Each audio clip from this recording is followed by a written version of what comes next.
Hello everyone, मैं हूं Bharti. Welcome to my channel. So I hope कि आप सब लोग अच्छे होंगे, अच्छी अच्छी स्टोरी सुन रहे होंगे और मुझे ही बता रहे होंगे। तो आज मैं आप लोगों के साथ इस वीडियो में पॉकेट एफएम की एक नॉवल का जो रिव्यू है वो शेयर करने वाली हूं। और अगर मैं बात करूं इस नॉवल की, तो यार देखो, मैंने स्टार्टिंग में मैंने पूरा इसको सोचा कि जितने इसके जो चैप्टर्स है ना, पहले मैं उसको अच्छे से उसको रीड कर लूँ, उसके बाद ही आप लोगों के साथ रिव्यू शेयर करूँ। क्योंकि यार ये चीज़ें होती है कि मैं अगर आधा पढ़ के बताऊँ तो फिर कई बार ऐसा भी होता है आगे चल के ना मैं गलत साबित हो जाती हूँ, तो उस चीज़ का ना कोई फायदा नहीं होता है ना। और इतने ज़्यादा इसके चैप्टर्स भी नहीं थे, तो मैंने इसको कंप्लीट कर लिया फाइनली। यानी पर मैं ये नहीं कह रही हूँ कि ये स्टोरी कंप्लीट हो चुकी है, नहीं, ये इनकम्प्लीट है। इसके जो चैप्टर्स हैं वो डेली न्यू ऐड होते हैं, ठीक है। तो पहले मैं आप लोगों को इसकी थोड़ी सी डिटेल्स जो है वो प्रोवाइड कर देती हूँ। ये न्यू स्टोरी है, ठीक है। और इसकी जो ऑथर है वो मुस्कान कुमारी, और इसकी रेटिंग भी 4+ है, ठीक है। और इसके जो मेन कैरेक्टर्स हैं वो है रणविजय अग्रवाल, ठीक है, जो कि एक बिजनेसमैन है। और उनको एक प्रॉब्लम है यार, वही ना, एंटी वुमेन डिसऑर्डर। कोई भी लड़की उनको अगर टच करती है तो उनको रैशेज हो जाते हैं, तो ये प्रॉब्लम है। बाकी ये उनको बचपन से ही है, 10 साल की उम्र से उनको पता चल गई थी ये बात।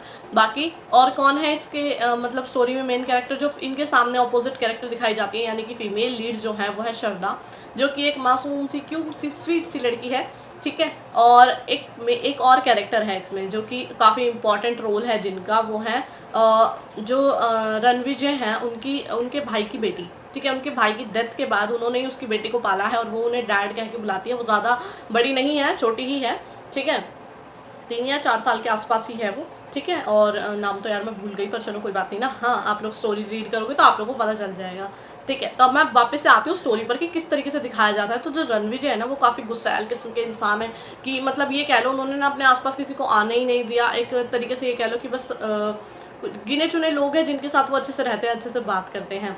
और उन्हीं में से उनकी जो बेटी है वो है, क्योंकि वो उन्हें बिल्कुल अपनी बेटी की तरह रखते हैं। और दूसरी चीज़ यार, उनको एंटी वुमेन डिसऑर्डर है, तो वो किसी के आसपास जाते भी नहीं है, तो किसी को भटकने का तो कोई सवाल ही नहीं पैदा होता है ना। अब बात करते हैं हम श्रद्धा की। तो श्रद्धा क्या है कि ये समझ लो कि उनकी एक मिस्ट्री है, और उनके पास्ट के बारे में कुछ भी नहीं बताया गया। यहाँ तक कि ये भी नहीं बताया गया कि श्रद्धा फ़िलहाल ऐसी क्यों है, मतलब इतनी ज़्यादा स्वीट क्यूट, और मतलब उनकी बचकानी हरकतें ना बच्चों जैसी, और भी बहुत सारी चीज़ें हैं। और एक चीज़ और है कि उनका जो पिछले साल का जितना भी डाटा है वो नहीं है किसी के पास भी, तो उनकी जो आइडेंटिटी है वो एक तरीके से ये कह लो कि सीक्रेट है, मिस्टीरियस है। और इसमें आप लोगों को सस्पेंस, एक्शन, रोमांस और फैमिली, ये सब कुछ एक परफेक्ट तरीके से, फ्रेंड्स सर्कल, ये सब कुछ मिलेगा देखने को, ठीक है। ऐसा नहीं है कि आप लोगों को स्टोरी जो है वो बोरिंग लगेगी, नहीं, बिल्कुल भी बोरिंग नहीं लगेगी।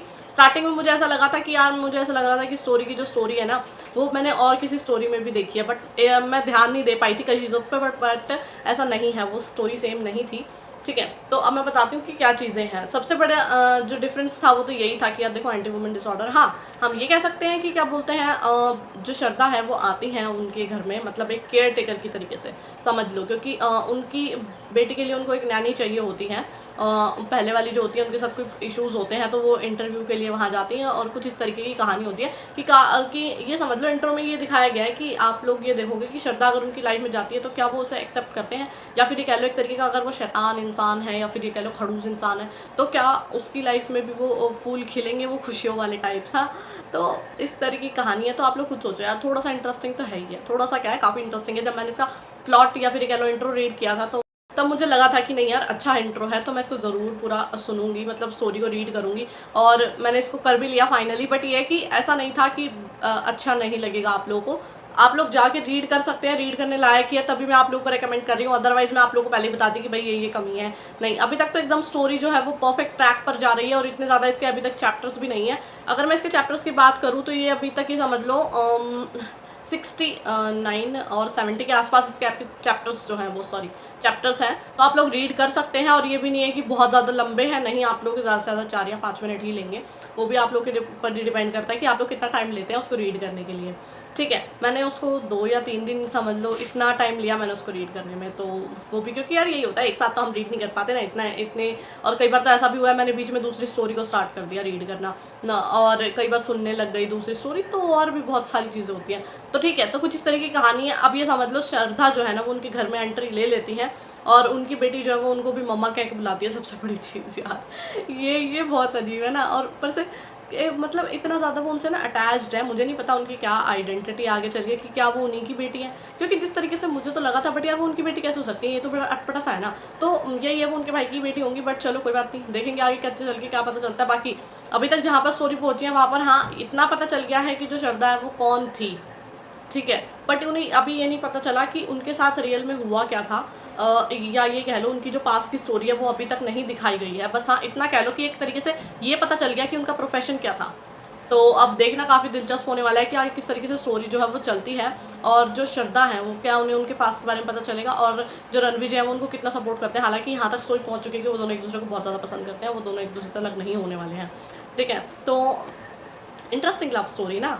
तो यही सारी चीज़ें हैं। बाकी आप लोग को इसमें ये भी कॉमेडी, फन, एंटरटेनमेंट, इसकी कोई कमी नहीं है। आप लोग जाके जो है ना रीड कर सकते हैं, सच में काफ़ी अच्छी स्टोरी है। मैं तो बहुत ज़्यादा खुश हुई, एटलीस्ट एंड तक आते आते तो काफ़ी ज़्यादा ही हो गई, क्योंकि मुझे स्टार्टिंग में बीच में तो थोड़ा लगा था कि भाई नहीं शायद मैं इसे रीड ना भी करूँ, बट आखिर तक आते आते चीज़ें सही हो गई। बस मैं उम्मीद कर रही हूँ कि आगे भी ये स्टोरी जो है अच्छे से चलती रहे, और इसकी जो एंडिंग है वो अच्छे से हो। मैं नहीं चाहती कि बहुत ज़्यादा एकदम खिचड़ी टाइप्स हो जाए, बट अभी तक तो ऐसा कुछ भी नहीं हुआ है, तो ये काफ़ी अच्छी चीज़ है। क्योंकि कई बार ऐसा होता है यार, बहुत सारे कैरेक्टर्स होते हैं ना, तो हम जो स्टोरी है ना वो काफ़ी खिचड़ी टाइप्स बन जाती है, बट नहीं अभी तक तो ऐसा कुछ भी नहीं हुआ है, इतने ज़्यादा कैरेक्टर्स नहीं आया है, और यही चीज़ होती है, क्योंकि ना फिर सब पे फोकस करना थोड़ा सा मुश्किल हो जाता है। बट अभी जिस तरीके से स्टोरी चल रही है वो काफ़ी अच्छी ही है। तो आप लोगों के ऊपर है, अब आप लोग को जाके रीड करना है तो आप लोग कर सकते हैं। बाकी मुझे तो अच्छी लगी, इसलिए मैं आप लोगों को बता रही हूँ कि हाँ अच्छी स्टोरी थी, एक बार जाके रीड करने में कोई बुराई नहीं है। और अगर आप लोगों ने रीड कर लिया है तो आप लोग मुझे कमेंट करके जरूर बताइएगा कि आप लोग का इसको लेके क्या ओपिनियन है, आप लोग को अच्छी लगी या फिर नहीं लगी, या फिर आप लोगों को कोई कमी महसूस हुई स्टोरी में, वो आप लोग मुझे जरूर बताइएगा, ठीक है। बाकी मैं उम्मीद करती हूँ कि आप लोग को मेरी वीडियो और मेरे रिव्यू जो पसंद आया होगा। तो अगर आप लोग को मेरी वीडियो पसंद आती है तो लाइक करें, शेयर करें, और मेरे चैनल को सब्सक्राइब करना बिल्कुल भी ना भूलें, ठीक है। एक और चीज़ें भी हैं इसमें बहुत सारी, बट अभी तक ना चीज़ें रिवील नहीं हुई हैं, तो इसलिए मैं आप लोगों को नहीं बता रही हूँ, क्योंकि मुझे भी नहीं पता ना। तो मैं ज़्यादा गैस करूँगी और आगे चल के मैं गलत साबित हो गई तो फिर ज़्यादा अच्छा नहीं लगेगा ना, नहीं तो मैं ज़रूर बता देती। बट यही आगे आने वाली वीडियोज़ में मैं इसके जो आगे और चैप्टर्स आने वाले हैं उसको लेकर भी आप लोग के साथ जो रिव्यू है वो शेयर करूँगी, ठीक है। बाकी अगर आप लोग चाहते हैं आप किसी फेवरेट स्टोरी, नॉवल, बुक या फिर आपका मैं रिव्यू शेयर करूँ तो आप लोग मुझे कमेंट करके बता सकते हैं। जितनी जल्दी हो सकेगा मैं वीडियो लेकर हाजिर हो जाऊँगी।